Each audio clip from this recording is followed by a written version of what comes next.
Turun, jazakumullah khair. Bismillahirrahmanirrahim. Assalamualaikum warahmatullahi wabarakatuh. Waalaikumsalam warahmatullahi wabarakatuh. Kalau melihat langsung, dengar langsung, dari semangat jawab salamnya, insya Allah ini semua hamba-hamba Allah akan menjadi calon penghuni surga. Amin. Innalhamdalillah nahmaduhu wa nasta'inuhu wa nastaghfiruh wa na'udzu billahi min shururi anfusina min sayyiati a'malina may yahdihillahu fala mudilla lahu wa may yudlilhu fala hadiya lahu walhamdulillahilladzi khalaqal mauta wal hayata liyabluwakum ayyukum ahsanu amala. Yaqulullahu tabaraka wa ta'ala fil Qur'anil Karim, a'udzu billahi minasyaitonir rajim. Ya ayyuhalladzina amanu taqullaha haqqa tuqatih wa la tamutunna illa wa antum muslimun. Wa qala Rasulullah sallallahu alaihi wasallam, innallaha jamil yuhibbul jamal, al-kibru batarul haq wa ghamtun nas. Syukur alhamdulillah ibu-ibu saudara seiman, hamba Allah yang cinta pada kebaikan dan kebenaran, yang selalu mengharapkan ridhaan Allah Subhanahu wa taala. Alhamdulillah kembali Allah pertemukan kita dalam majelis ilmu ini. Majelis ilmu juga dikaitkan dengan majelis zikir, majelis silaturahim, juga dikaitkan dengan forum majelis muhasabah. Maka siapa yang mendatanginya dengan ikhlas mengharapkan keridhaan Allah, maka Allah akan mudahkan jalan bagi dirinya untuk menuju surganya Allah. Amin. Sebagaimana yang Rasul nyatakan, man salaka tariqan yaltamisu fi ilman sahalallahu bi tariqan ilal jannah. Barang siapa yang dia melangkahkan kakinya, tentunya dengan ikhlas mengharapkan keridhaan Allah, mendatangi majelis ilmu, maka Allah akan mudahkan jalan bagi dirinya untuk menuju surganya Allah Subhanahu wa taala. Karena itu yang pertama, pastikan semua kegiatan aktivitas yang kita lakukan niatkan betul-betul untuk ibadah kepada Allah. Pastikan semua kegiatan aktivitas yang kita lakukan niatkan betul-betul untuk ibadah kepada Allah Subhanahu wa taala. Kenapa? Ya, karena hidup dan kehidupan ini tidak ada arti dan nilainya kecuali kita gunakan untuk ibadah kepada Allah. Wa ma khalaqtul jinna wal insa illa liya'budun. Tidak aku ciptakan jin dan manusia, kata Allah, melainkan hanya untuk beribadah kepada Allah. Yang kedua, jangan pernah lupa dan melupakan diri untuk senantiasa berdoa, meminta kekuatan, rahmat, pertolongan pada Allah. Karena pada hakikatnya tanpa kekuatan, rahmat, pertolongan dari Allah, kita nggak bisa buat apa-apa. Kita nggak bisa berbuat apa-apa. Masya Allah, la haula wa la quwwata illa billah. Makanya alhamdulillah kita bersyukur kepada Allah. Allah memberikan kepada kita nikmat, bukan hanya nikmat yang besar, tapi nikmat yang terbesar pun Allah berikan. Bedanya di mana tuh Ustaz? Jadi kalau nikmat besar tuh juga mungkin orang kafir juga diberi, bisa mendengar, melihat, bicara, duitnya banyak, punya ini, punya itu kan nikmat duniawi saja. Tapi ada nikmat yang terbesar, yaitu hidayah Allah Subhanahu wa taala. Allah menyatakan, wassalamu ala manittaba'al huda. Selamatan itu Allah akan curahkan, limpahkan, berikan bagi orang-orang yang mengikuti petunjuk hidayah Allah Subhanahu wa taala. Wassalamu ala manittaba'al huda. Surat Toha ayat yang ke-47. Selamatan itu Allah akan curahkan, limpahkan, berikan bagi orang-orang yang mengikuti petunjuk hidayah Allah Subhanahu wa taala. Alhamdulillah, Allahumma shalli ala Muhammad, Allahumma shalli ala Muhammad. Ibu-ibu sehat semua? Alhamdulillah. Ibadahnya lancar. Tambah sabar. Makin bersyukur. Sudah gak marah-marah lagi. Makin lembut hatinya, harmonis rumah tangganya.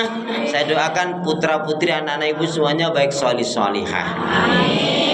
Doa dulu untuk anak yuk. Bismillahirrahmanirrahim. Bismillahirrahmanirrahim. Ya Allah ya Arhamar Rahimin, jadikanlah putra-putriku baik solih solihah, cerdas mandiri, berilmu yang benar, berakhlak mulia, faham Al-Quran, berbakti pada orang tua, dan menjadi pembela Islam. Ya Allah ya Arhamar Rahimin, jadikanlah putra-putriku baik solih solihah, cerdas mandiri, berilmu yang benar, berakhlak mulia, faham Al-Quran, berbakti pada orang tua, dan menjadi pembela Islam. Amin ya Rabbal. Selain ibu doa Rabbi habli minas solihin, nanti tinggal diganti aja. Kalau anaknya laki-laki ya putra-putraku, kalau anaknya perempuan putri-putriku, kalau anaknya laki perempuan tadi putra-putriku. Doa itu ibu kita nggak tahu dikabulkan oleh Allah kapan. Ada yang langsung bisa dilihat, tapi juga ada doa yang setelah kematian orang tuanya baru dikabulkan.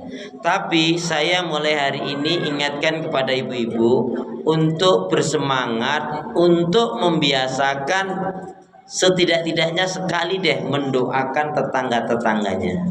Gimana doanya? Ya Allah berikanlah tetangga-tetanggaku petunjuk hidayahmu, siapa di antara mereka yang belum kau beri petunjuk. Itu penting. Kenapa? Hikmahnya doa itu Bu, semua doa-doa yang baik itu akan diaminkan oleh malaikat. Kemudian malaikat kalau kita bahasakan, doa ya Allah, ini hambamu ini baik sekali. Dia mendoakan temannya, sahabatnya, saudaranya, tetangga-tetangganya, dia doakan. Ya Allah, doa-doa yang baik kabulkanlah ya Allah. Apa? Dan doa-doa yang baik itu berikanlah juga kepada dia. Jadi kalau ibu doain temennya yang susah agar diangkat kesusahannya, yang sakit diangkat penyakitnya, yang kesulitan diangkat kesulitannya dan diberi jalan keluar, yang belum dapat hidayah agar diberi hidayah. Doa-doa yang baik itu akan diaminkan oleh malaikat. Kemudian apa? Balik lagi ke kita. Makanya kalau kita berdoa itu Bu, maaf ya, ini hebatnya Allah. Sungguh Masya Allah, rahmat kasih sayang Allah luas sekali. Apa? Kalau kita berdoa, kemudian doa itu katakanlah nggak dikabulkan, tetap saja Allah kasih kita pahala. Makanya nggak ada ruginya. Jadi kalau orang yang sombong, yakin orang yang sombong tuh dia mungkin nggak pernah berdoa. Jangankan doakan orang lain, mungkin untuk dirinya sendiri aja nggak berdoa mungkin. Karena orang yang sombong merasa kuat, merasa hebat. Ya, maka naudzubillah, tsumma naudzubillah min dzalik. Ya.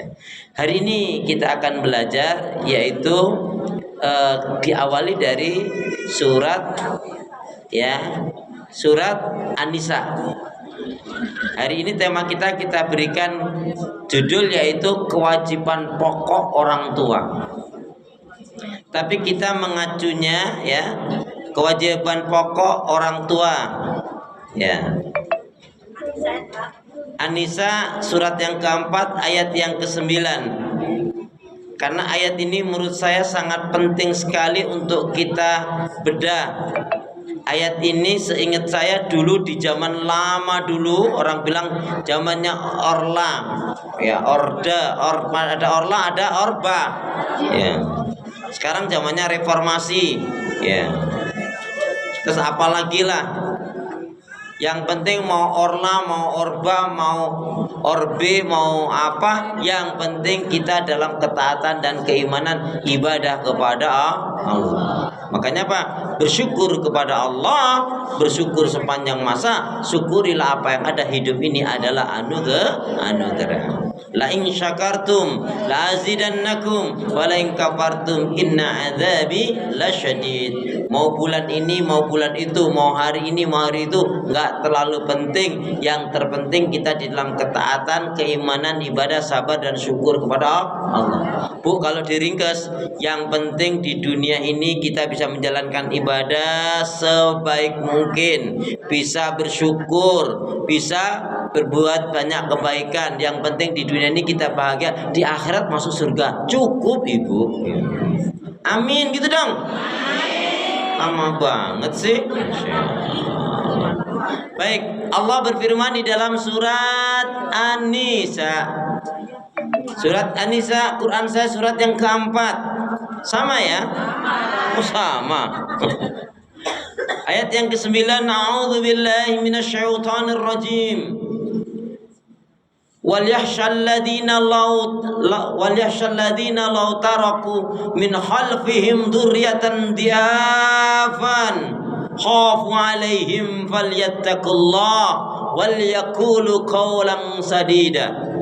Silakan bacakan artinya. Coba sama nggak Qurannya dengan Quran saya? Bismillahirrahmanirrahim. Quran surat An-Nisa ayat 8 yang artinya 9. Ayat 9 yang artinya Masya Allah. Dan hendaklah takut kepada Allah orang-orang yang sekiranya mereka meninggalkan keturunan yang lemah di belakang mereka, yang mereka khawatir terhadap kesejahteraannya. Oleh sebab itu, hendaklah mereka bertakwa kepada Allah, dan hendaklah mereka berbicara dengan tutur kata yang benar. Maha benar Allah dengan segala firman-Nya. Ibu, ketika di zaman Umar bin Khattab ada seorang bapak datang. Ya Amirul Mukminin, saya punya anak saya itu susah diatur, suka ngeyel, suka membantah, sulit sekali. Pokoknya. Tapi ya namanya sahabat Umar bin Khattab radhiyallahu anhu itu ya orang cerdas.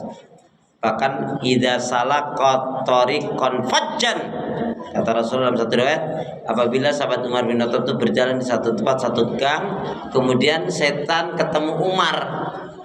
Setan ketemu Umar lari tunggang langgang, ketakutan ketemu Umar. Nah kalau setan ketemu kita,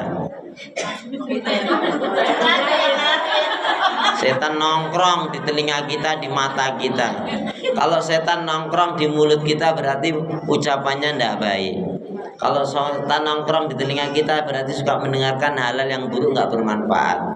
Ya, kalau di matanya melihat yang nggak baik. Kalau di perutnya naudzubillah min dzalik berarti setan menginginkan orang ini terus suka makan yang haram. Ya, naudzubillah min dzalik.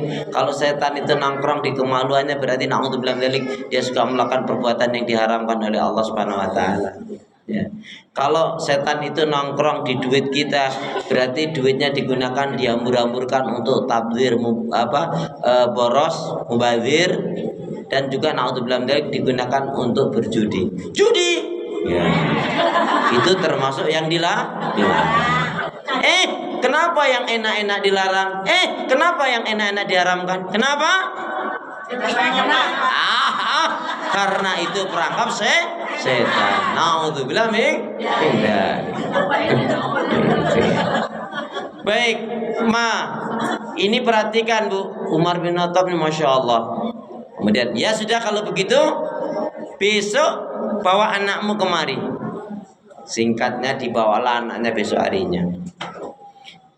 Setelah di rumah Umar bin Khattab, Masya Allah, Umar bin Khattab bertanya, ya gulam, anak muda, benar ini bapakmu? Apa jawabnya? Iya kali. Coba. Tapi Umar bin Khattab kemudian tanya kepada ayahnya, betul ini anakmu? Betul ya Amirul Mukminin, ini anak saya yang kemarin saya sampaikan, saya ceritakan. Beginilah keadaannya. Ya anak muda, Umar bin Khattab itu ya santai saja Bu, nggak emosian gitu. Anak muda sambil tersenyum bila tanya, kamu kata ayahmu ini, kamu kok agak sulit diatur ya, suka membantah, ngelawan ya, bener enggak sih? Gitu. Anak ini Bu bertanya, ya Amirul Mukminin, sebelumnya saya mau bertanya, sebetulnya apa sih kewajiban orang tua terhadap anak? Haknya apa? Berarti intinya apa? Kewajiban orang tua itu apa terhadap anak? Bagus kan pertanyaannya? Maka, nih perhatian Bu. Maka Umar bin Khattab menjawab, kalau dia seorang laki-laki, kalau dia seorang laki-laki, Bu, dia wajib mencari pasangan hidup yang solihah, harus mencari pasangan hidup yang baik untuk dijadikan ibunya. Kalau dia seorang laki-laki, tapi kalau dia seorang perempuan, dia harus mencari laki-laki yang baik, yang solih untuk menjadi ayah anaknya nanti. Dijelaskan, orang tua yang baik itu yang bagaimana ya Amirul Mukminin? Ya jelas, dia memiliki keimanan dan kecintaan kepada Allah. Lu masih ingat? Afdalul amal apa? Al-imanu billah. Seutama-utamanya amal itu adalah beriman kepada Allah. U'budullaha wahda wa la tusyriku billahi syai'a. Ini sebenarnya amal yang paling utama bagi setiap muslimah harus ngerti. Apa itu? Wajib beribadah kepada Allah, mengisahkan mentauhidkannya dan tidak syirik. Dia juga mendirikan sholat. Jadi orang tua walaupun banyak duitnya tetapi dia nggak sholat, sebenarnya dalam pandangan Allah dia tidaklah orang tua yang baik. Walaupun kata anaknya dia adalah orang tua yang baik karena sering ngasih duit, tapi nggak sholat, dia nggak baik.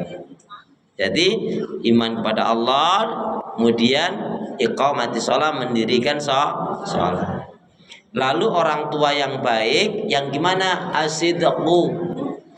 Asidqu itu artinya jujur. Ada nggak Bu orang tua yang suka bohong? Ya. Ibu-ibu saya tanya, biasanya yang suka bohong itu suami atau istri? Nggak apa-apa, jawab aja. Biasanya suka bohong suami atau istri? Kalau ibu bilang suami dengan nafsu seperti itu, saya tanya, nah dulu nemunya di mana? Kita baca hadis dulu. Bismillahirrahmanirrahim. Qala Rasulullah sallallahu alaihi wasallam. Iyyakum wal kadhiba. Iyyakum wal kadhiba. Fa inal kadhiba mujanibun lil iman.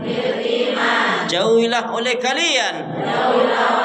Jauhilah oleh kalian akan berbuat dusta. Karena sesungguhnya dusta itu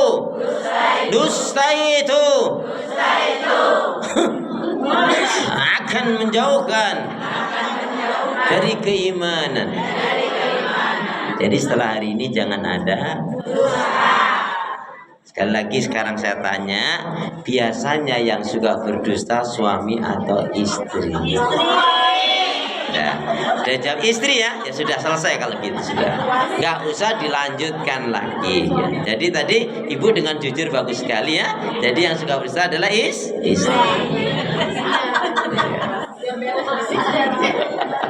Masya Allah, Masya Allah. Jadi apa tadi? Orang tua yang baik berarti orang yang beriman kepada Allah dengan benar, beribadah, mengesahkan mentauhidkan Allah, tidak syirik, kemudian mendirikan sholat dan yaitu berlaku jujur. Kemudian yang kelima, orang tua yang baik yang bagaimana? Jangan tanya, orang tua yang mana? Orang tua yang mana?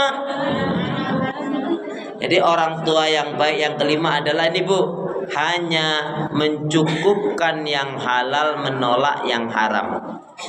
Hanya mencukupkan yang halal, menolak yang haram.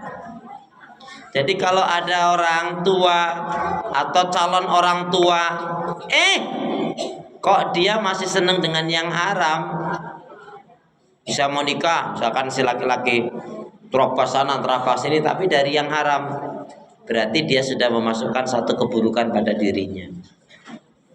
Makanya ibu-ibu lebih baik anaknya kerja di satu pabrik kah, PT kah, toko kah, warung kah, butik kah, nggak apa-apa, yang penting halal. Prinsipnya yang pertama, mau kerja di warung lah, di PT kah, di pabrik kah, jadi tukang ini tukang itu, yang penting halal. Walaupun 1 bulan gajinya 7 juta tapi halal, lebih baik daripada yang kerja di tempat yang cuma 2 juta tapi haram. Na'udzubillah min. Coba lihat Al-Baqarah 168 169. A'udzu billahi minasyaitonir rajim.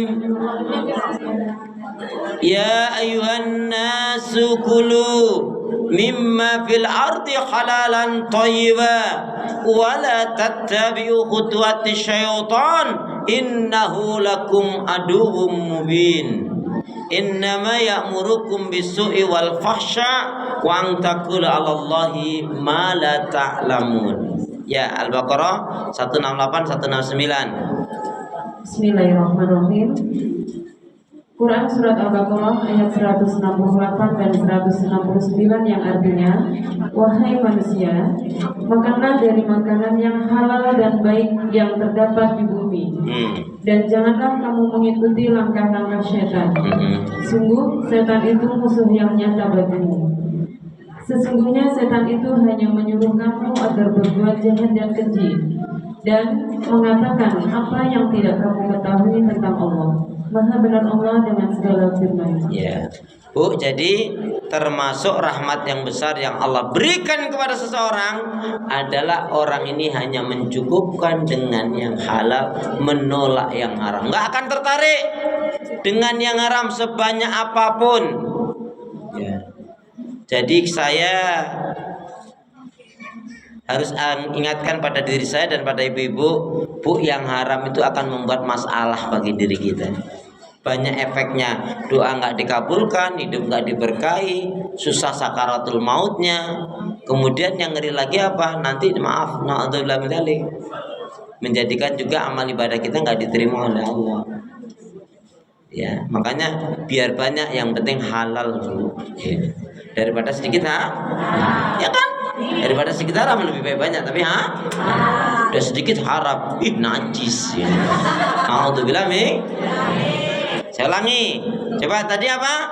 Jadi orang tua yang baik itu, satu adalah orang yang betul-betul beriman kepada Allah dengan benar. Yang kedua, beribadah kepada Allah, mentauhidkannya, tidak syirik. Yang ketiga, mendirikan sholat. Ya, mendirikan sholat dengan ngerjain sholat beda nggak? Bedanya di mana? Bedanya mengerjakan sholat dengan mendirikan sholat, bedanya di mana?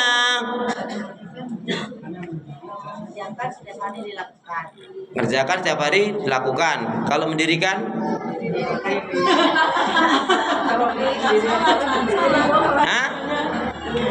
Kalau mengerjakan sholat, asal sholat, yang penting sholat. Mau subuh jam 5:30, mau jam 6, yang penting sholat. Mau cepat mau enggak, yang penting sholat. Mau habis assalamualaikum baru astagfirullah, Allahu akbar, Allahu akbar. Adzan yang kedua arti apa? Adzan asar, dia bilang alhamdulillah aku belum batal. Ya terang baru assalamualaikum. Nah, itu namanya ngerjain sholat. Ya pokoknya dia sholat, dia emang nggak ninggalin sholat, tetapi nggak tepat waktu, nggak khusyuk, nggak tumanina, cepat-cepat istijal. Ya juga termasuk STMJ, sholat terus maksiatnya aja. Itu namanya dia ngerjain sholat. Kalau mendirikan sholat diawali dari wudhu yang benar, dia khusyuk, tumanina. Kemudian apa? Hati dan pikirannya tertuju kepada Allah. Dia memahami arti bacaan sholat.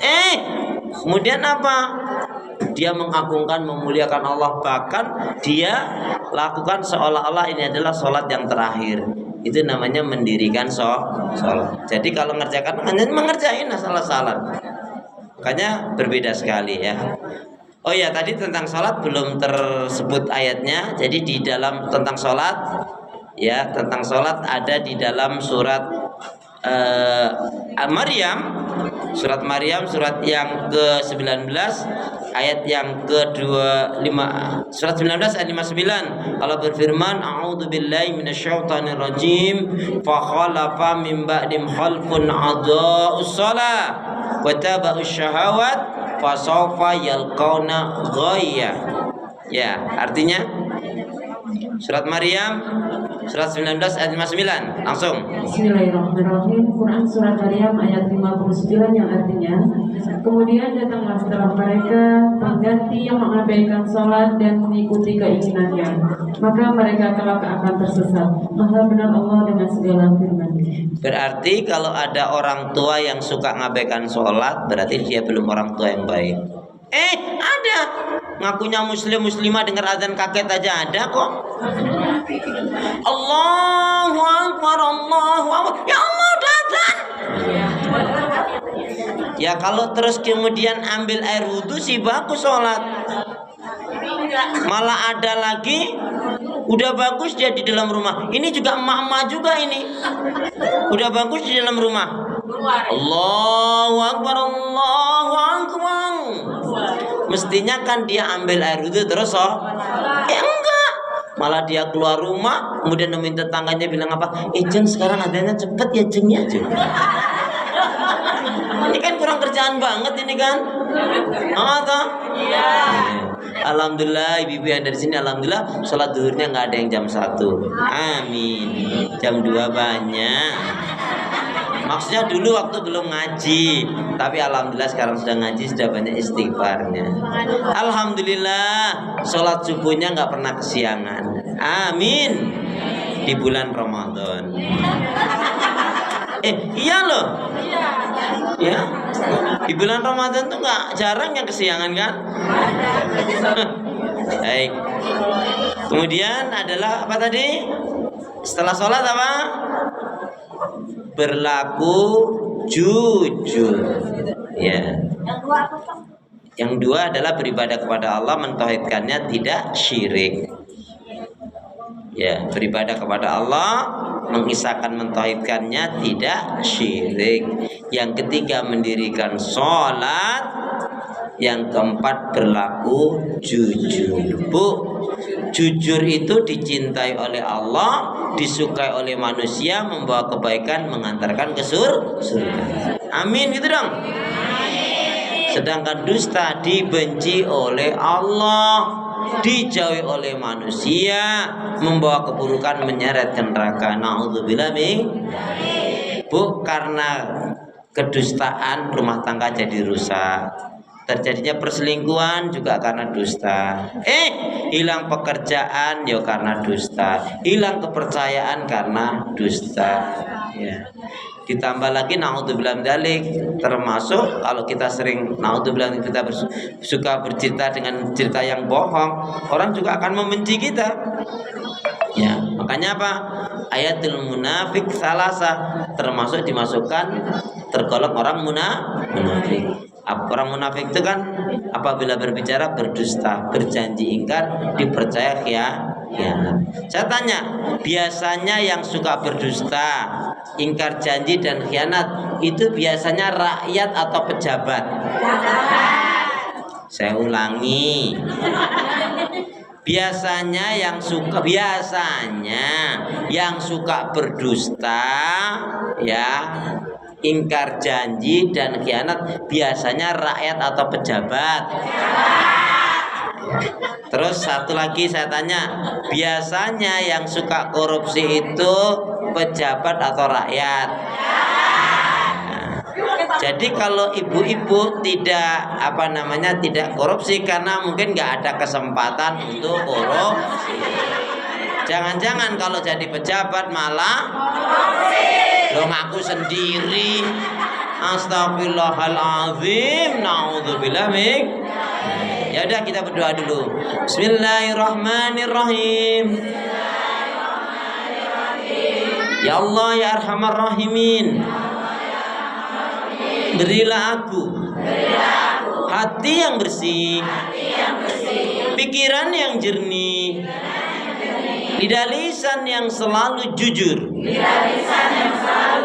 akhlak yang mulia, hidup dan mati dalam ketaatan, keimanan, ibadah, sabar, dan syukur. Amin. Doa itu mohon dilazimkan Ibu ya. Ya Allah ya Arhamar Rahimin, berilah aku hati yang bersih, pikiran yang jernih, lidah lisan yang selalu jujur, akhlak yang mulia, hidup dan mati dalam ketaatan, keimanan, ibadah, sabar dan syukur. Semoga ada manfaatnya. Subhanakallahumma bihamdika asyhadu an la ilaha illa anta astaghfiruka wa atubu ilaik. Penyanyi yang baik segera tunaikan, beramal saleh jangan ditunda-tunda, sempatkan gabus, lebih cepat lebih bagus. Burung irian burung cendrawasih. Cukup sekian, terima kasih. Wassalamualaikum warahmatullahi wabarakatuh.